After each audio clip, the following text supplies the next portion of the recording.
حسین ستارہ ابو ہریرہ، نبی کا پیارا ابو ہریرہ۔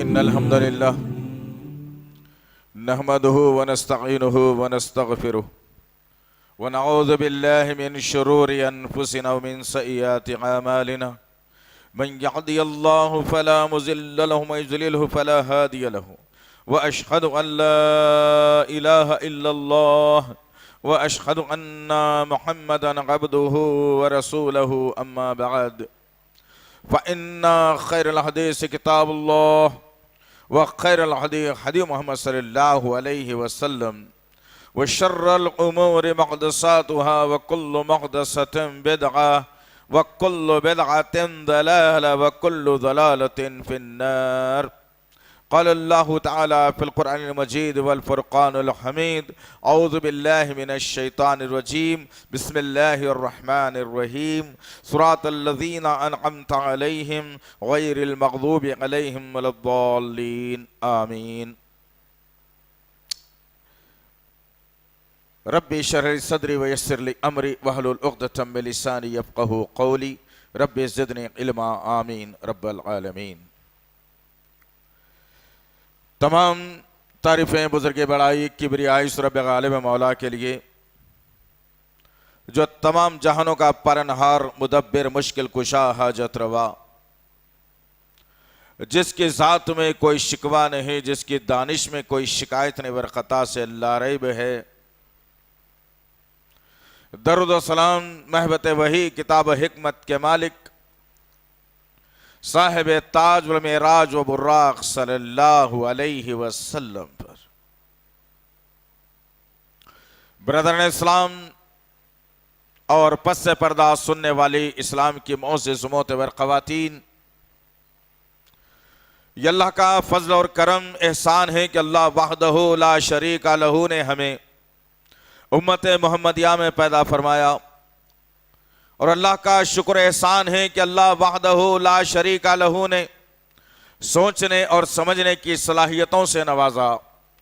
اللہ کا شکر احسان ہے کہ اللہ وحدہ لا شریک لہ نے رب کی ربوبیت، رسول کی رسالت اور فکر آخرت کے لیے ایک کتاب کلام اللہ ہمیں عنایت فرمائی، اور اللہ کا کروڑ کروڑ مرتبہ احسان ہے کہ جس نے بے مانگے کہ محمد صلی اللہ تعالی علیہ وسلم جیسا نبی اور رسول ہمیں عنایت فرمایا۔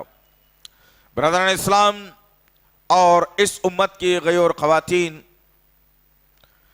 جس طرح سے آپ تمام اس بات سے بخوبی واقف ہیں کہ ہماری اپنی یہ کوشش ہوتی ہے کہ وقت اور حالات کی مناسبت سے جمعے کا خطبہ دیا جائے تاکہ امت مسلمہ کو اس کا بھرپور فائدہ بھی ہو، اس لیے کہ جمعے کے دن ہماری ایمانی حرارت بڑی ہوئی ہوتی ہے، ہم لپک لپک کر اللہ کے گھروں کی طرف رواں دواں ہوتے ہیں، اور ایک سننے کے جذبے سے، سیکھنے کے جذبے سے ہم اللہ کے گھروں کی طرف آتے ہیں۔ تو اسی مناسبت سے ہم نے یہ سوچا کہ آج کے اس جمعے کے خطبے کا عنوان منتخب کیا جائے، تیری رہبری کا سوال ہے، اس لیے کہ آئے دن ملک، دنیا، ریاست، محلہ، خاندان، سوسائٹی، برادری کے حالات ہمارے سامنے موجود ہیں۔ کیا چل رہا ہے، کیا ہو رہا ہے، کیوں ہو رہا ہے، ذمہ دار کون ہے، یہ سوالیہ نشان ہے جو مجھے اور آپ کو اپنے ذہن میں پیدا کرنے کی ضرورت ہے۔ مجھے اور آپ کو کیا ہو گیا پتہ نہیں، کس احساس کمتری کا شکار میں اور آپ ہو رہے ہیں۔ ہم نے ہر برائی کو دیکھا اور کہا کہ یہ میری ذمہ داری نہیں ہے۔ ہم نے ہر غلط کام کو دیکھا تو کہا کہ یہ میری ذمہ داری نہیں ہے۔ استغفر اللہ ربی من کل ذنب واتوب الیہ۔ امت محمدیہ کا ہر فرد ذمہ دار ہے اچھائی اور برائی کے لیے۔ سوال سب سے کیا جائے گا، پوچھا جائے گا، تمہاری نگاہوں کے سامنے